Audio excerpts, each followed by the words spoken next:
2022년 2월에 저희 엄마가 그 고불수성 백혈병 판정을 받았어요. 저희한테는 숨기시다가 이제 도저히 안 돼서 입원을 하실 상황이 됐을 때 저희 엄마의 가장 친한 동생이 저한테 전화를 하셨어요. 그때 도서관에서 공부를 하고 있었는데 그 전화를 받고 제가 과호흡이 왔어요.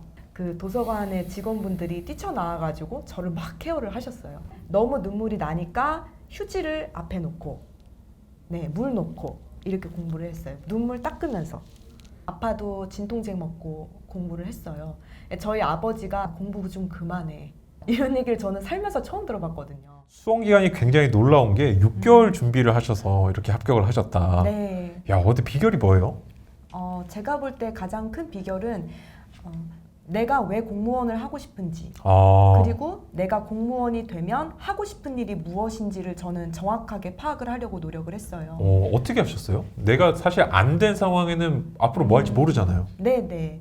일단은 주변에 공무원이 이미 된 친구들이 한 3명 정도 있었는데 그 친구들한테 이제 전화를 해서 공무원 생활의 장단점이 뭔지 현실적으로 어려운 점이 뭔지 무슨 일을 하는지 제가 물어봤어요. 그렇게 한 친구당 한 시간 정도 통화를 했고요. 그렇게 해서 간접적으로 이제 공무원 일이 어떻다라는 거를 제가 체험을 한 다음에 나는 공무원이 되면 어떤 일을 할 수 있을까? 나의 어떤 성향이 공무원하고 잘 맞을까? 이런 부분을 제가 다 파악을 해서 적었어요. 적으셨어요? 네네. 그랬더니 한 20가지 정도가 나오더라고요. 와, 되게 많네요. 20가지. 네네. 그래서 그거를 공부하기 전에 제 핸드폰에다가 적은 다음에 공부할 때 힘들 때마다 그거를 이제 꺼내서 읽었어요. 처음에 나의 마음, 다짐 이런 걸 계속 보셨네요. 네네, 맞아요. 말씀을 듣고 보니까 요즘에 준비하시는 분들이 어떤 내가 정말 이거 해야 되나? 왜 해야 될까 생각 안 하시고 네. 또는 이거 되면은 어떤 일 하는 건지 모르고 준비하시는 경우도 되게 많은 것 같아요. 네, 맞아요. 그런 때는 좀 위험하지 않나요? 그렇게 하시면? 절대 그렇게 하지 말라고 하고 싶어요, 저는. 내 안에 내가 왜 공무원이 되고 싶은지를 정말 정확하게 잘 파악을 하고 내면의 동기를 가져야 나머지 수험 생활을 끌어갈 수가 있다고 생각을 해요. 그래서 그런 생각으로는 절대 안 하셨으면 좋겠습니다. 너무 놀라운 게 처음에 여기 들어오셔가지고 다른 모든 얘기할 때보다 지금 제일 눈이 반짝거리시는 것 같아요. 그러세요? 예, 진짜 공무원 생활 시작하기 전에 공부 시작하기 전에 이런 마음이 좀 있어야 된다라는 이런 부분 너무 많이 필요한 것 같아요. 네. 그러면은 일단은 내가 처음에 왜 해야 될까? 그 다음에 되고 나서 좀 어떤가를 좀 잘 알아야 되고 방법적으로는 혹시 뭐 다른 분하고 좀 이렇게 차이 나는 것들이 있나요? 물론 밑에서 이제 공부 방법 좀 많이 여쭤볼 거긴 한데 그래도 뭔가 이게 중요하다 좀 큼직한 거. 네, 큼직한 거. 저는 이제 이은규 변호사님 앞에 계셔서 이런 말을 하는 게 아니고 우리가 뭔가를 알고 해나가려면 전문가의 말을 듣는 게 중요하잖아요. 예를 들어 행복한 결혼 생활을 하고 싶으면 결혼 생활을 행복하게 하고 있는 사람들한테 찾아가야 하듯이 내가 공부를 잘하고 싶으면 공부를 잘하는 사람의 말을 들어야 된다고 생각을 하거든요. 네. 저는 제가 기존에 했던 모든 방식을 버리고 또 저도 고등학교를 졸업한 지 10년이 지났기 때문에 10년 동안 공부를 안 했다고 생각하거든요. 그냥 변호사님 영상 보면서 거기에 있던 내용들을 따라했던 게 저는 도움이 됐던 것 같아요. 내가 뭔가를 할 때는 좀 전문적인 사람의 말을 듣고 그 경험을 내 걸로 만드는 게 좋다는 뜻이네요. 네네. 알겠습니다. 제가 올린 이제 공부법들 참고해서 공부를 하셨다고 들었는데 좀 어떤 방식으로 활용을 하셨는지 궁금하거든요. 네. 일단은 제가 공부를 놓은 지 10년이 됐다고 생각을 했기 때문에 그 분야의 가장 전문가인 이은규 변호사님 영상을 참고를 했고요. 이제 그 서동주 변호사님 나온 거, 아변님, 공도빈님, 그 다음에 교육행정직 단기 합격하신 분, 공시청님. 네, 공시청님 그분 영상을 다 봤어요. 네, 그리고 이제 공부법에 관한 영상도 저는 다 보았고요. 이제 거기서 적용할 수 있는 거는 최대한 많이 적용을 하려고 노력을 했어요. 일단은 첫 번째는 인강을 최소화하고 실 공부 시간을 늘리는 것이었는데요.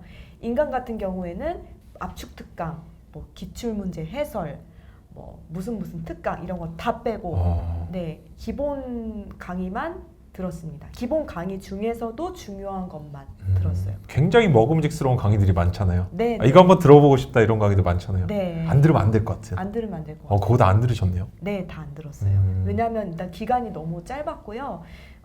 국어 같은 경우에 뭐 문법만 듣는다든지 행정법에서는 기본 강의만 듣고 이제 한국사 같은 경우에는 앞서 얘기했지만 가장 시간이 짧은 강의를 들었어요. 네, 그러고서 이제 나머지 시간은 무조건 기출문제 보고 해설 읽고 내 걸로 만들고 이제 내가 내 머릿속에 집어넣는 작업을 훨씬 더 많이 했어요. 그 과정이 엄청 힘드셨을 것 같은데 그래도 네. 그게 당연한 공부라고 생각을 하셨나 봐요. 네, 네. 일단은 내가 내 머릿속에 집어넣는 거라고 생각을 하고요, 지식은. 그러니까 강사는 나의 첫 번째 인풋을 도와주는 사람. 그 이상 이하도 생각하면 안 된다고 생각을 했고요. 그리고 정말 공부를 해보면 아시겠지만 인강 듣는 시간은 그냥 TV 보는 시간이라고 생각을 하거든요.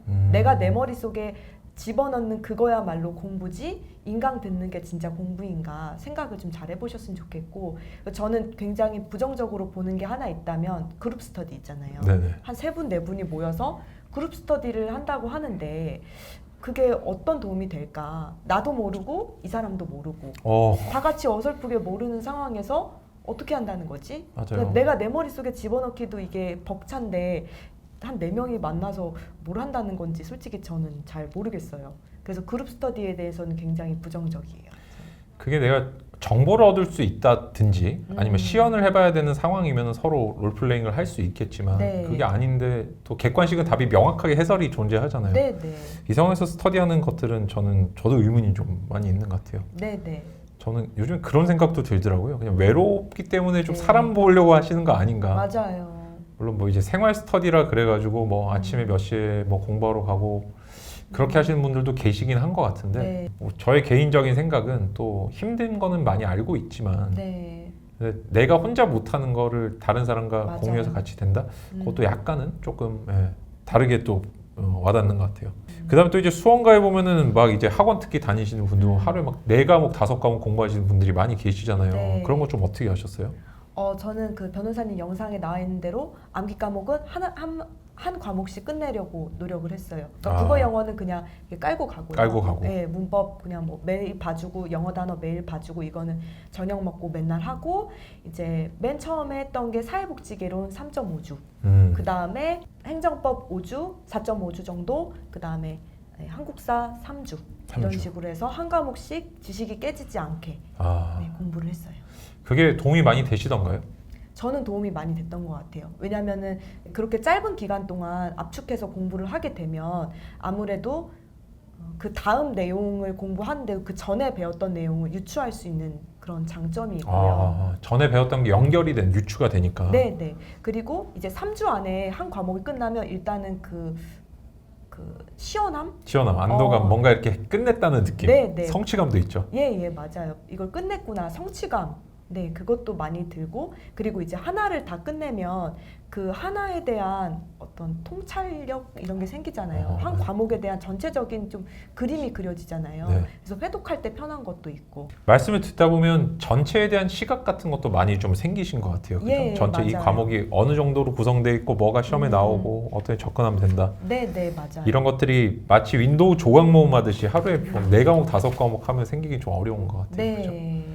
그래서 좀 정리를 해보면은 그래도 국어하고 영어는 매일매일 좀 아웃풋을 해주고 외우고 거 외우고 그다음에 어차피 시간을 많이 안 쓰셨으니까 10분, 20분. 근데 나머지 어떤 한국사, 사회복지개론, 행정법은 주별로 기간을 잡고 좀 정리를 해나갔다. 네. 이후에는 계속 회독 반복을 또 해주고 네, 이렇게 맞아요. 되겠네요.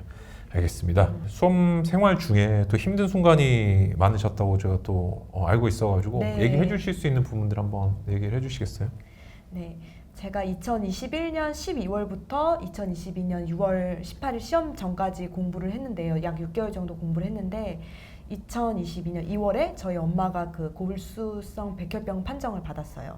근데 저희한테는 얘기를 안 하셨어요. 저희가 딸이 셋인데 저희한테는 숨기시다가 이제 도저히 안 돼서 입원을 하실 상황이 됐을 때 저희 엄마의 가장 친한 동생이 저한테 전화를 하셨어요. 어머님이 직접 해주신 것도 아니고. 네. 엄마가 이제 입원하기 하루 전에 전화를 하셔가지고 제가 그때 도서관에서 공부를 하고 있었는데 그 전화를 받고 제가 과호흡이 왔어요. 그래가지고 이제 숨 넘어가는 이런 이제 소리가 들리니까 그 도서관의 직원분들이 뛰쳐나와가지고 저를 막 케어를 하셨어요. 그래가지고 그날 미친 듯이 이제 집으로 뛰어가고 엄마는 이제 바로 입원을 하셨고요. 그때부터 이제 공부를 하기는 해야 되는데 공부가 안 되잖아요. 그래서 하루에 내가 공부해야 할 양이 100이 있으면 60 정도만 겨우 했어요. 한 60만 한다 내가.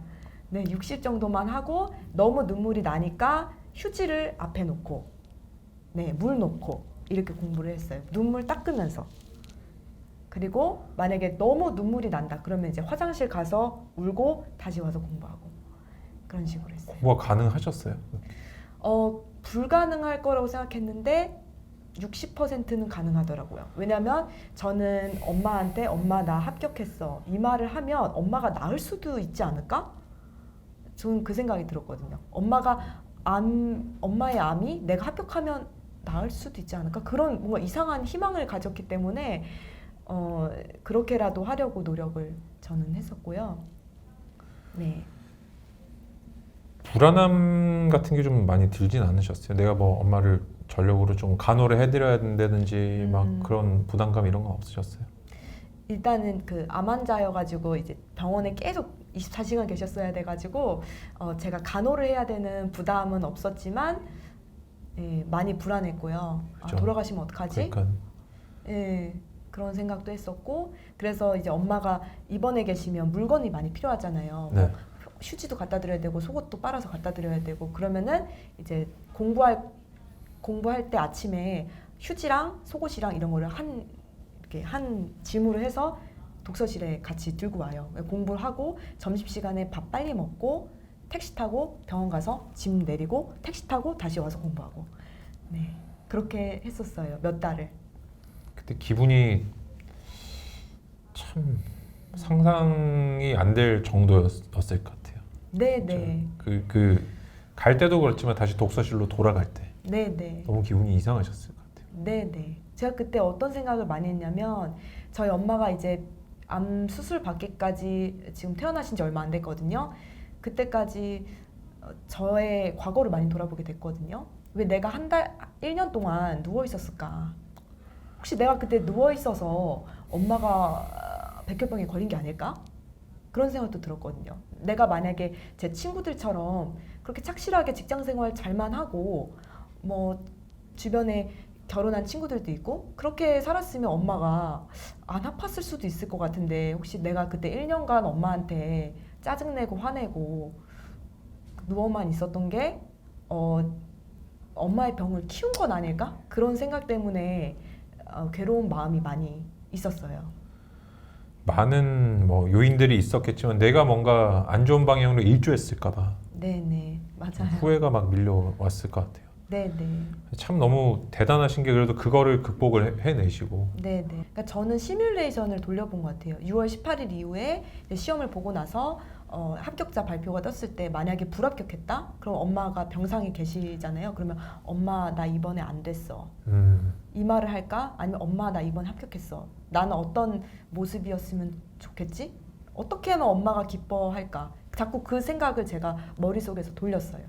전화하는 상상을 했어요. 되고 나서 내가 얻을 수 있는 것 중에 진짜 나를 가장 강하게 끌어주는 네. 그 모습이. 네. 자꾸 이렇게 비주얼로 생각을 하는 거죠. 힘들 때도 그 상상이 들지 않으시던가요?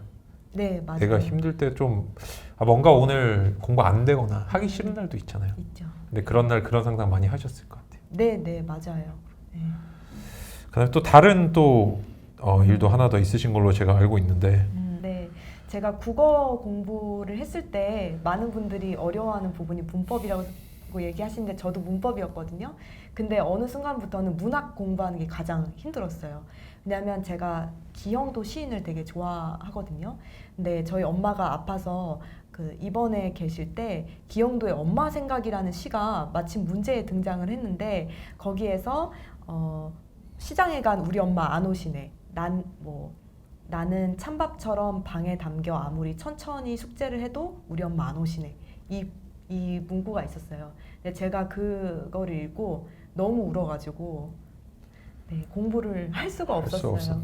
네, 뭐 윤동주 시인의 별에는 밤에서도 어머니 그런 시를 읽으면은 공부를 하기가 너무 힘들었었죠. 감정적으로 갑자기 쏠리잖아요. 내가 네. 이렇게 되게 균형을 잡고 있었는데 그 핀이 딱 끊어지는 느낌이 맞아요. 드셨을 것 같아요. 네, 겨우 막 잘 잡으면서 하려 그랬는데 이제 이런 감성적인 시가 나와버리면은 무너져 버리는 거죠. 조이님이 강철 멘탈이거나 막 그런 사람이 아니고 네, 그냥 움켜잡고 그냥 가는 거잖아요. 네, 그렇죠. 거기서 겨우겨우 하루살이처럼 내가 그냥 겨우겨우 버티면서 네. 그거를 하다 보니까 학교 영광도 찾아오고 그런 건데 네. 저 사람은 남다른 사람이라 생각하는 분들도 계실 것 같아요. 전혀 안 네. 그렇죠. 아, 그냥 전혀 딱 안 톡 건드리면 터질 것 같은 상황인데 네. 내가 공부하는 데서 갑자기 엄마에 관한 얘기가 나온다니 네, 이러면 네. 너무- 그래가지고 이제 제가 의식적으로 문학 공부를 안 하고 비문학 공부를 했어요. 비문학 공부를 하고 예. 그리고 이거는 또 우픈 얘기인데 제가 엄마가 너무 아프시니까 합격을 해야 되니까 공부를 매일 하잖아요. 아파도 했거든요. 아파도 진통제 먹고 공부를 했어요. 저희 아버지가 정연아 공부 좀 그만해. 공부 좀 그만해라. 이런 얘기를 저는 살면서 처음 들어봤거든요. 그래서 제가 고등학교 때 이렇게 공부를 했으면 좀 더 좋은 대학을 갔으려나? 뭐 그런 생각이 들기도 했었고 네. 이거를 지금 이렇게 담담하게 그래도 웃으면서 얘기할 수 있으시게 된 게 네. 시험을 합격하면 엄청난 해방감이 있고 이런 것보다 다행이다라는 생각이 네. 많이 들게 되고 그거는 약간 목숨 걸고 시험 치신 분들의 특권인 것 같아요. 시험 내니까 어떨까? 와 너무 좋아 이런 게 아니고 맞아요. 야 내가 그 진짜 어떤 뭐랄까 피 터지는 어떤 삶의 현장에 진짜 피가 나진 않죠. 마음은 항상 울고 있고 피 나고 그렇잖아요. 근데 네. 이거를 더 안 해도 되는구나라는 맞아요. 생각이 어떻게 보면 저희한테 주어지는 가장 큰 훈장 같은 게 아닌가 이 생각이 많이 네. 들다고 이게. 맞아요. 감사하고 그거 너무 감사해지잖아요. 감사해지고. 다른 사람도 됐으면 좋겠고 갑자기. 네, 네. 그리고 이게 또 그렇지 않던가요? 또 내가 이 시험을 겉으로 올 때는 막 6개월 만에 되고 빨리 되고 이러면 뭔가 이렇게 이 사람이 사뿐하게 진짜 이렇게 스무스하게 된 것 같지만 그게 아니고 하루하루가 너무 맞아요. 진짜 고통의 고통스럽게. 고통의 순간들이었고 그런데 거기서 네. 이제 벗어나게 된 네, 네. 그런 의미가 좀 있으셨던 것 같아요.